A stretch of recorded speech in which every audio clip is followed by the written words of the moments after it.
National crush என்று பிரபலமாக அறியப்படும் நடிகை ராஷ்மிகா மந்தனா புஷ்பா படத்தின் மூலம் ட்ரெண்டிங் ஆனார். 2025ஆம் ஆண்டில் சல்மான் கானின் வரவிருக்கும் சிக்கந்தர் திரைப்படத்தில் நடித்ததற்காக 13 கோடி ரூபாய் வாங்கியதாக கூறப்படுகிறது. புஷ்பா 2 படத்திற்கான அவரது சம்பளமும் சுமார் 10 கோடி ரூபாய் என்று கூறப்படுகிறது. 2 தசாப்தங்களுக்கும் மேலாக தென்னிந்திய திரைப்படத்துறையில் நீடித்து இருக்கும் த்ரிஷா இன்னும் அதிக சம்பளம் வாங்கும் நடிகைகளில் ஒருவர். இவர் விஸ்வம்பர படத்தில் நடித்ததற்காக சுமார் 12 கோடி ரூபாய் சம்பாதித்தார். தமிழ் மற்றும் தெலுங்கு ஆகிய இரு மொழிகளிலும் வெற்றிகரமான படங்கள் மூலம் தொடர்ந்து தன்னை நிரூபித்து வரும் நடிகை த்ரிஷா இன்றளவும் பெரிய ரசிகர் பட்டாளத்தால் பின்பற்றப்படுகிறார். நடிகை சமந்தா தொடர்ந்து பல்வேறு மொழிகளில் நடித்து வருகிறார்.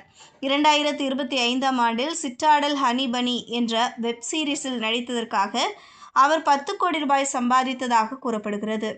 மேலும் வரும் படங்களின் பட்ஜெட்டை பொறுத்து 3 கோடி ரூபாய் முதல் 8 கோடி ரூபாய் வரை இருக்கும் என்று கூறப்படுகிறது.